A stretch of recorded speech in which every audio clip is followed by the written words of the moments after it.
Hey guys, just figured I'd do another video update on the RSV4, my arm, and the Corvette I just got. So anyway, the RSV4 is sitting here, just kind of waiting to go back together. All the parts have been ordered. Some are starting to arrive. All of them should be here by middle to end of July.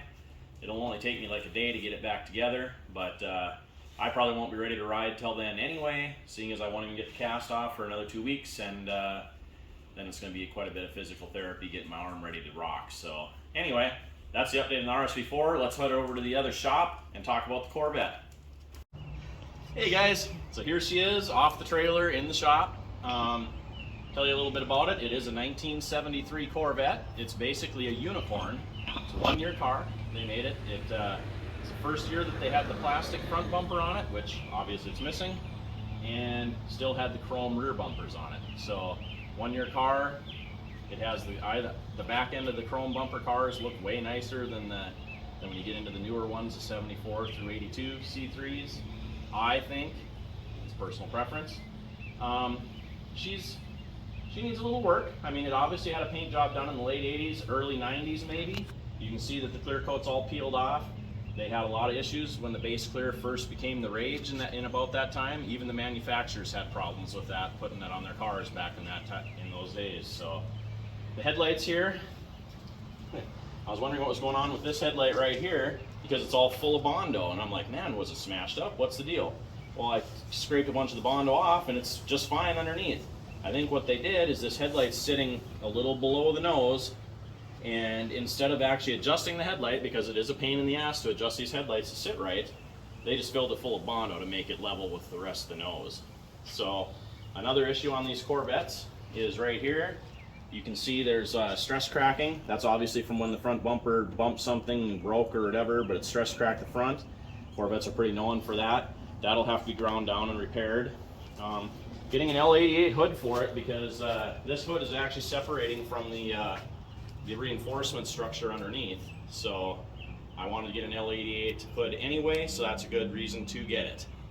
The front bumper is actually coming.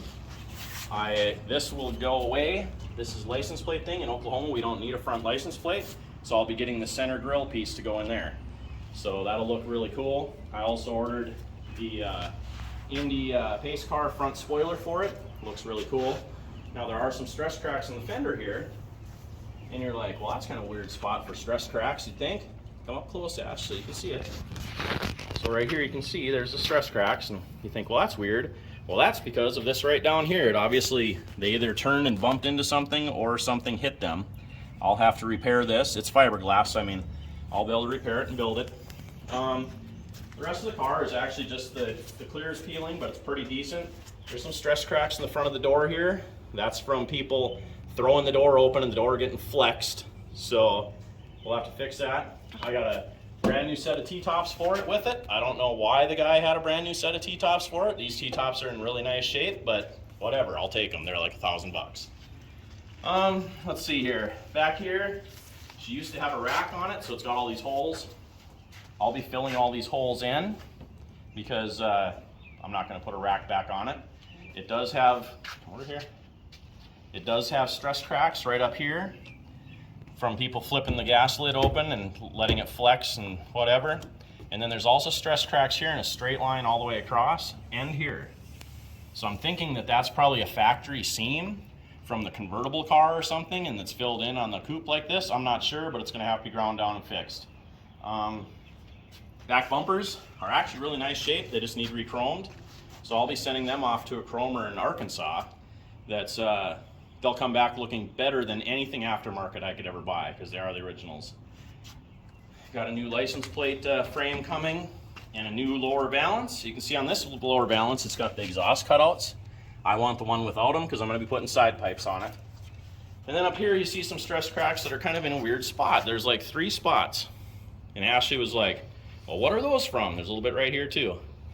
And I think what it is they'd be filling gas and they'd pull the nozzle out and they'd turn around and they'd go wham, and they'd hit the top of the little bit of the spoiler here, or whatever you'd call this, where the back end comes up. So I'm pretty sure that's what caused that.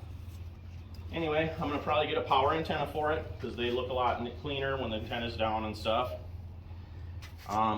there is a spot here I'm going to have to repair on the rear tail section that lines up with the valance.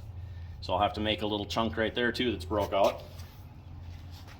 Right here there's a hole in the quarter panel. Looks like somebody probably ran into it with a ladder or something. You can tell it when it was in the shop, they probably ran into it. This is probably, it looks like the freshest brake on the car because it's not dirty. So it probably happened pretty recently. Other than that, just scratches and chips and stuff. The car was originally yellow. You can see it in certain spots here where it's underneath the green and inside the door jamb and stuff. Shows that it's yellow. Don't know for sure if I'm going to go back original with it that way because it is the original color. I really want a black Corvette. I'm probably going to go black. And I don't know what color I'm going to go on the interior. The interior pretty much needs completely replaced. So we're going to decide what we're going to do there. Might go back with the saddle, might go with black. It's probably going to be one of the two.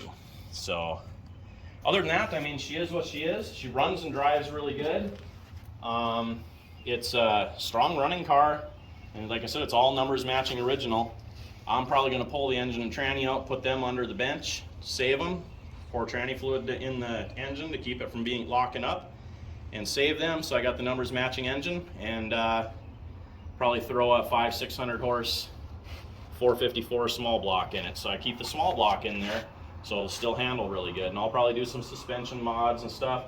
Don't know if I'm going to keep these wheels, get them cleaned up and use them or not, or if I'm going to put some other ones on there. I don't know if I want to go with like 20s and go for more of the street machine or a resto mod look, or if I want to go with a street machine look with big wide tires in the back. We'll see.